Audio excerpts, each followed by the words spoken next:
पुराने शहर के किनारे एक हवेली थी जिसे लोग काली हवेली कहते थे। दिन में वह बस एक खंडहर लगती, लेकिन रात होते ही उसकी खिड़कियों में जलती बुझती रोशनियां दिखती, मानो कोई अंदर जाग रहा हो। गांव वाले कहते थे कि वहां शैतान का वास है और जो भी सूरज ढलने के बाद उसके पास गया वह बदला हुआ लौटकर आया, अगर लौटा तो। आरव इन बातों को अंधविश्वास मानता था। वह इतिहास का छात्र था और हवेली के बारे में एक प्रोजेक्ट के लिए सबूत ढूंढना चाहता था। अमावस्या की रात कैमरा और टॉर्च लेकर वह हवेली के भीतर घुस गया। दरवाजा अपने आप चरमराकर बंद हो गया और ठंडी हवा ने उसकी रीढ़ में सिहरन दौड़ा दी। अंदर दीवारों पर अजीब अजीब चिन्ह बने थे, उल्टे चिन्ह, खून जैसे रंग से बने वृत्त और बीच में एक पुराना दर्पण। जैसे ही आरव दर्पण के पास पहुंचा, उसकी परछाई हिलने लगी।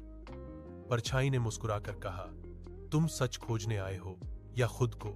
आरव पीछे हट गया, लेकिन उसके पैर जैसे जमीन से चिपक गए हों। दर्पण से एक आवाज निकली, गहरी, भारी और बेहद शांत। मैं सौदे करता हूं, बदले में कुछ लेता हूं। अचानक आरव को अपने सारे डर, अपनी नाकामियां और छुपी इच्छाएं याद आने लगी। उसे लगा जैसे कोई उसके दिमाग के पन्ने पलट रहा हो। मुझे प्रसिद्धि चाहिए, आरव के मुंह से निकल गया। वह खुद चौंक गया।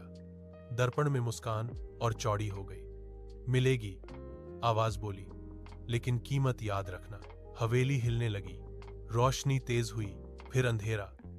जब आरव को होश आया, वह बाहर सड़क पर पड़ा था। हवेली गायब थी, जैसे कभी थी ही नहीं। कुछ ही महीनों में आरव का नाम मशहूर हो गया।